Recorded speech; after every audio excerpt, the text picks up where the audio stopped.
Warning, this podcast contains spoilers.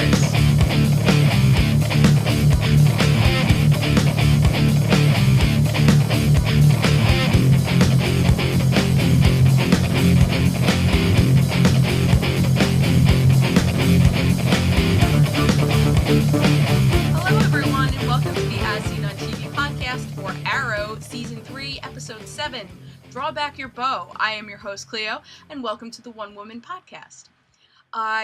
There were two things, actually, that I forgot to mention from last episode. One, and honestly, I can't believe I forgot. One is the boxing glove arrow. We've been waiting for that for 3 seasons, and it's finally here. Like, it was a one-time thing, but it was hilarious because Ollie just stuffs the regular arrow in the boxing glove and shoots Ted in the face.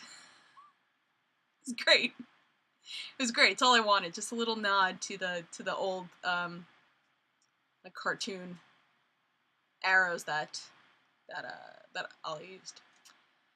And the other one is the unnecessary parkour. I know I mentioned this in the first episode, the first episode of the season.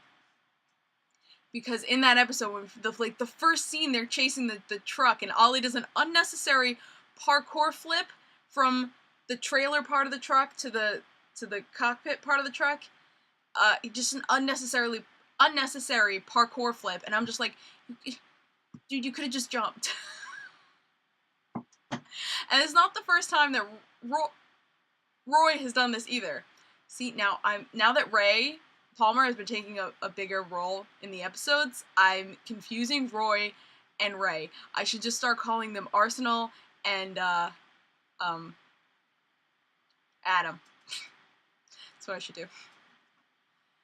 But who knows, maybe I'll get those mixed up too. Roy, for some reason, just does all of this unnecessary parkour.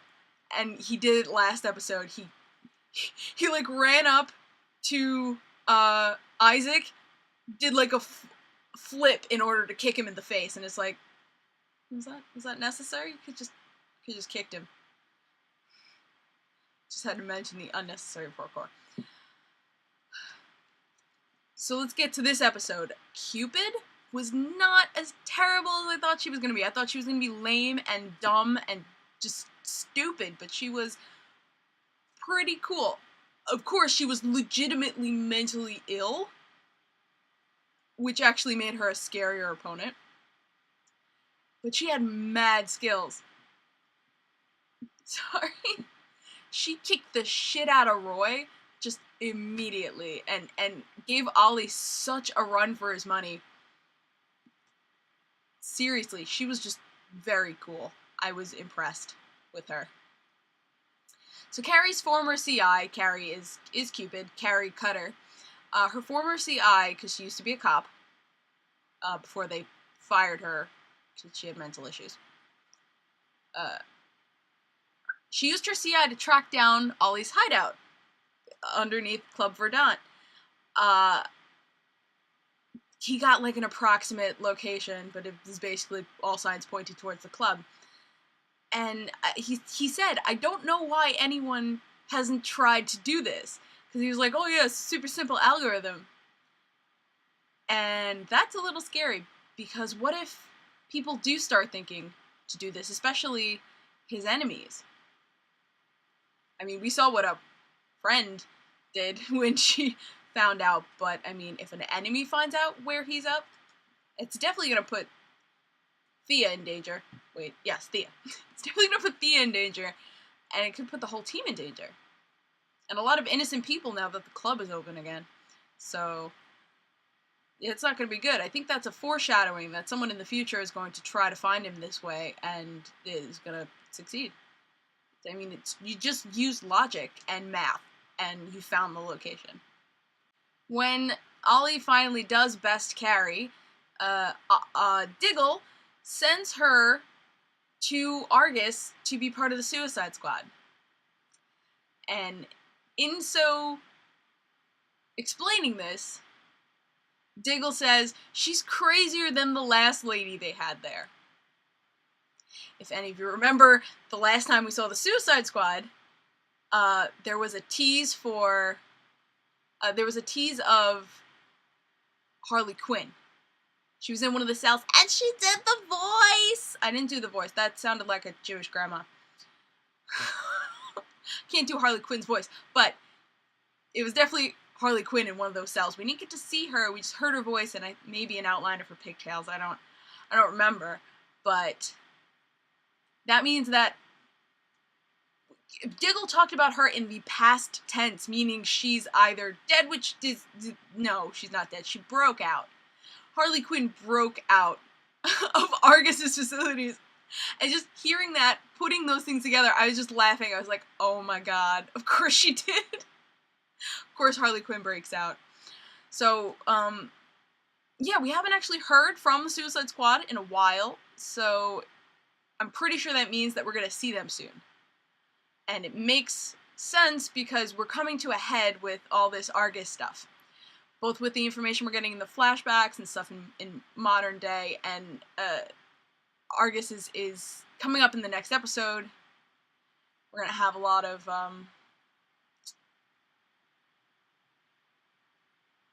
clashing.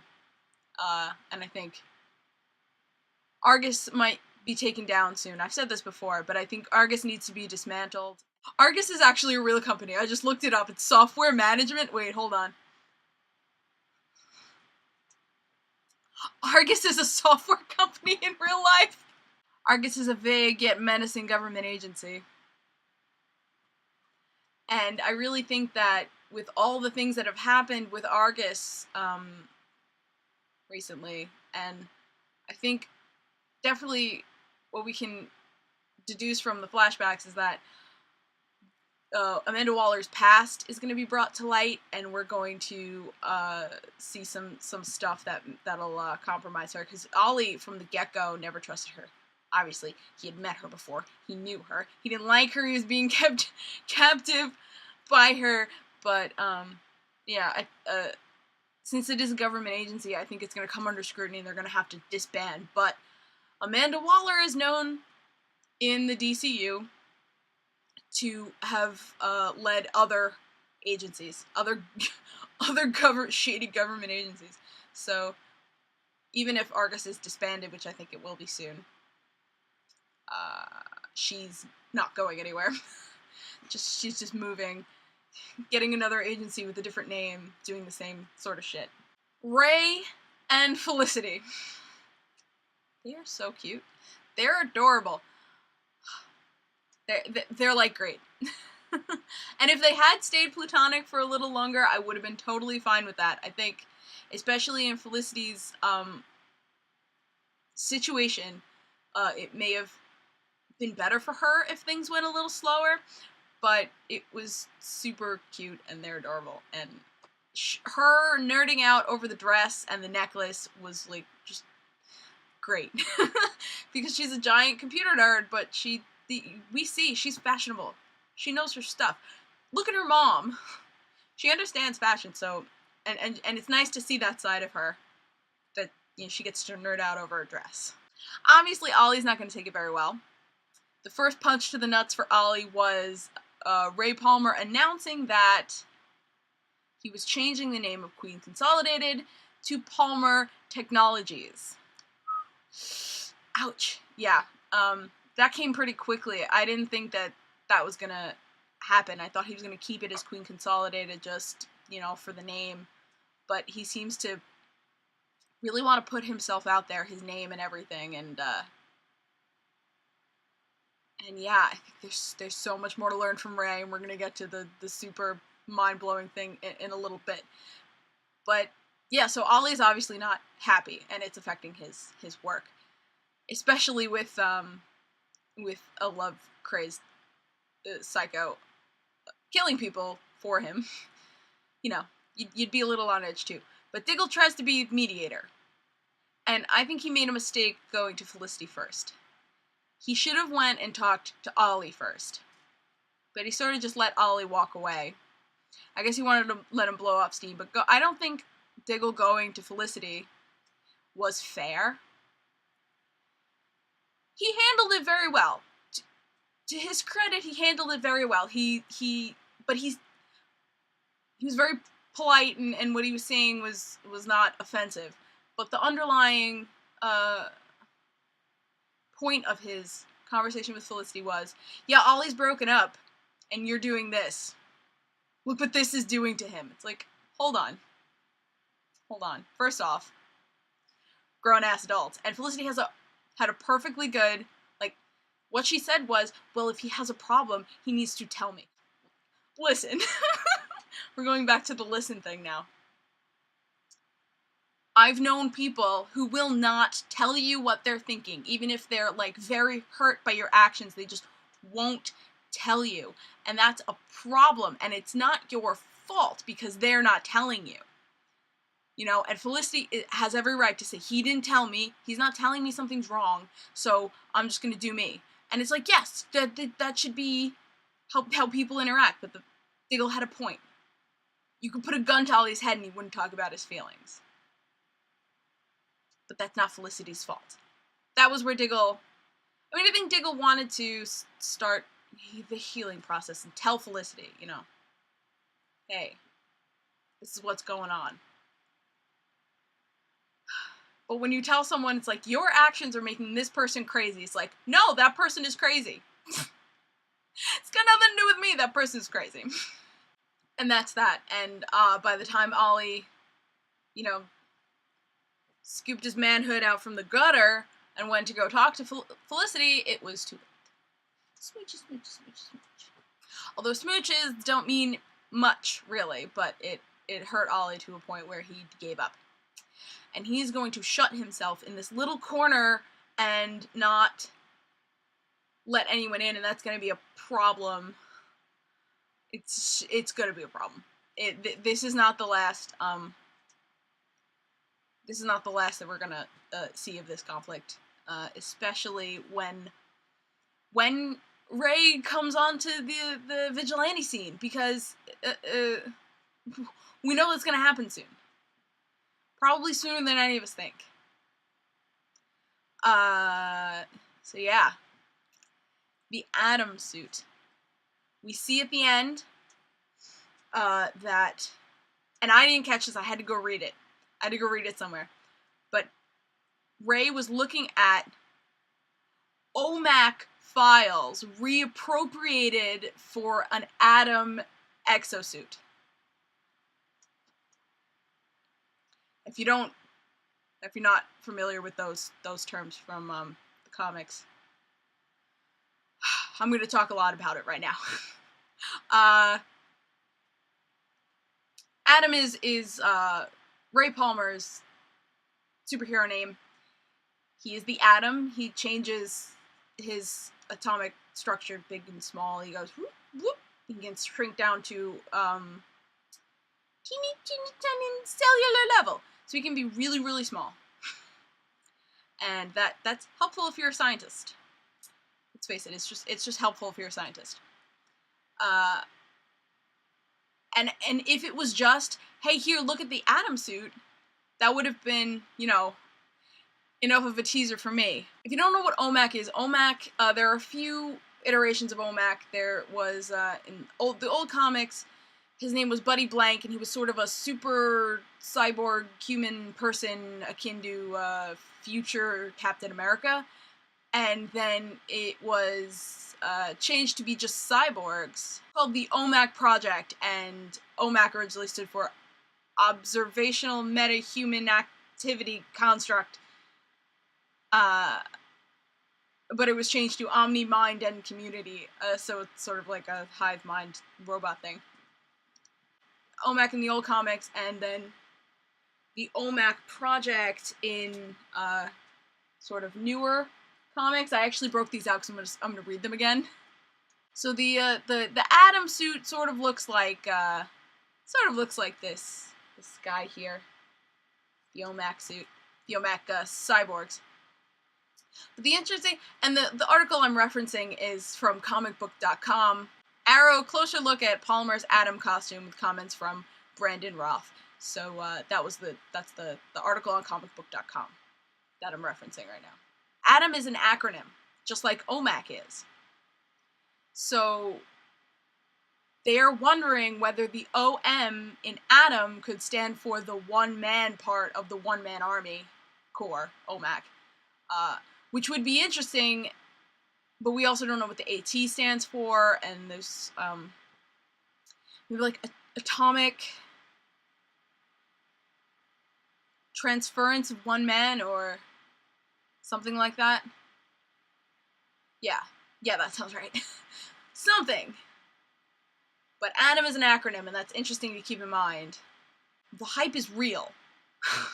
We are going to get the ATOM a lot sooner than we think. Like I predicted, Tetsu, we got to see her super dope katana skills, but honestly, that whole flashback in this episode was really just an excuse to show off katana, basically. Because, you know, they go out on this adventure and come home to see that Masao is actually fine and alive. He got called out of the field, and he was okay. But it was really just an excuse. And also to make fun of the rich version of Ollie, where he didn't know how to do his own laundry. Which is pretty funny. And it said a lot about how much Ollie's changed and also how much he hasn't changed, because he said to Tetsu, he's like, what can you do? You're just Masao's wife. And she's like, fuck you, as she proceeds to kill like 10 guys. And present day Ollie is like, and I know she's not in this episode, I'm sorry I keep bringing it up, but to Laurel. He goes to Laurel, you're just Sarah's sister. And Laurel's like, fuck you. You know? So it's to show how much Ollie's changed and how much he actually hasn't changed in those 5 years. And now, the part that I think I actually may have gotten more excited about this part in the moment. Like, I'm more excited right now about the ATOM, but in the moment of that episode, I was more excited about the very, very end. They teased Captain Boomerang, and I lost my mind because I was like, whoa! This is not a spoiler. It's not a spoiler for The Flash, but in The Flash, we've been getting villains from the supervillain group called the Rogues.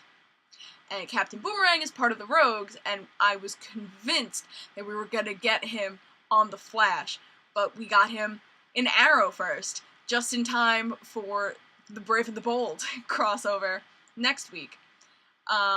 Speaking of which, next episode, The Brave and the Bold. Oliver, Arsenal, and Diggle track down... These synopses are never consistent with what they call people. Anyway, Oliver, Arsenal, and Diggle track down the location of a boomerang-wielding killer named Digger Harkness. Is that his actual name? I don't know. Who cares? But are surprised when they come face-to-face with an Argus team. Diggle asks Lila why, but she defers until Harkness attacks the building, killing several agents and targeting Lila. The Arrow joins the fight and gets help from the old friend, the Flash. The Harkness manages to get away, and Oliver teams up with Barry again to find him before he can get to Lila. When Harkness plants 5 bombs in the city, blah, blah, blah. So they're working together. And the crossover episode for Arrow obviously is named The Brave and the Bold, but the crossover episode for The Flash is named The Flash versus Arrow. So for a couple of weeks I've been thinking, what could possibly piss them off? What could happen that would make them want to fight each other? And honestly, the easiest answer that came to my head that I immediately punched myself in the face for was Felicity, but then they wouldn't fight over that now because neither of them are involved with her. But I think that's definitely gonna bum Barry out. Spoilers, not spoilers. Spoiler finger in case you don't want to hear anything about the Flash. Barry kisses Felicity in the episode that she's in of the Flash. So I think he's gonna be bummed if he sees her kissing another dude. But I was correct about the superhero triangle. She's kissed all 3 superheroes. Anyway, his brother fingers down. But yeah, so I think Barry's just gonna be really hurt about Felicity. Because he thought there was something there. Or maybe he won't. Maybe he doesn't care. I don't actually know. It's hard to get into these main characters' heads just because it's a lot of saving the world, and it's hard to have a relationship and save the world. Both Ollie and Barry know that, and they're probably going to bond over it. I bet you they're going to bond over it. Okay, so it's not going to be Captain Boomerang that brings the Flash to Starling City. It's going to be what happens in this next episode, the Flash's episode for the next week. Because a past Arrow villain is going to show up on the Flash. And I think when Barry finds that out, he's going to go to Ollie looking for answers.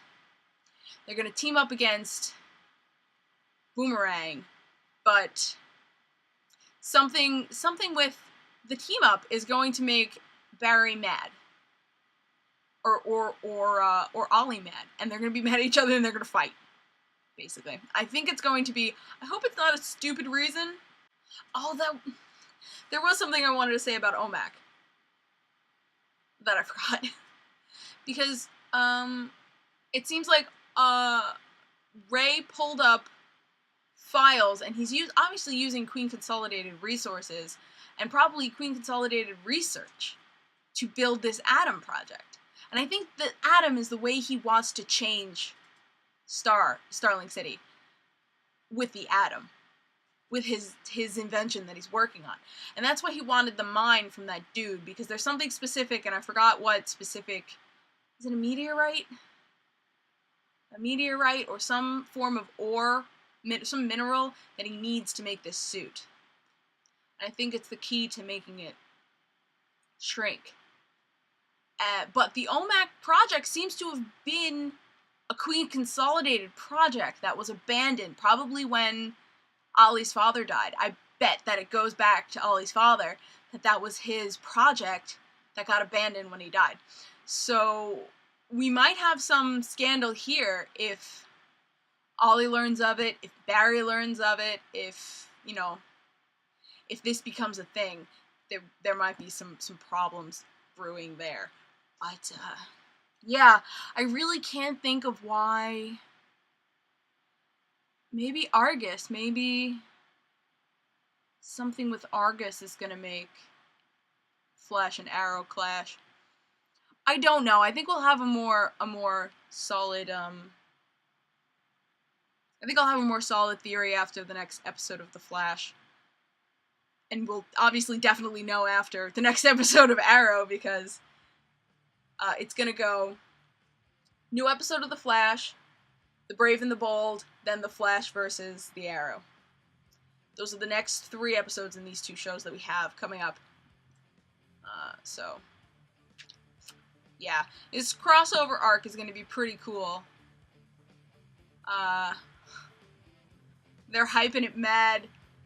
They're hyping it hardcore, and I completely agree the hype is real, so I'm fully on board. Thank you guys so much for watching. I would love to hear what you guys think, your theories for the next couple episodes of The Flash and Arrow. Put them down in the comments. I read them all.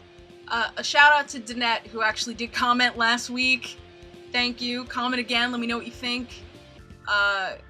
You can find me down at Clio Moto all over the internet. You can find all of us at ASOTV Podcast on Facebook, Twitter, Gmail, Google+, right here on YouTube. Go follow us and subscribe to us. Look at our other shows. Watch our Flash podcast that I do with Dom. And I will see you all next week for what will be a great week in television. Bye-bye.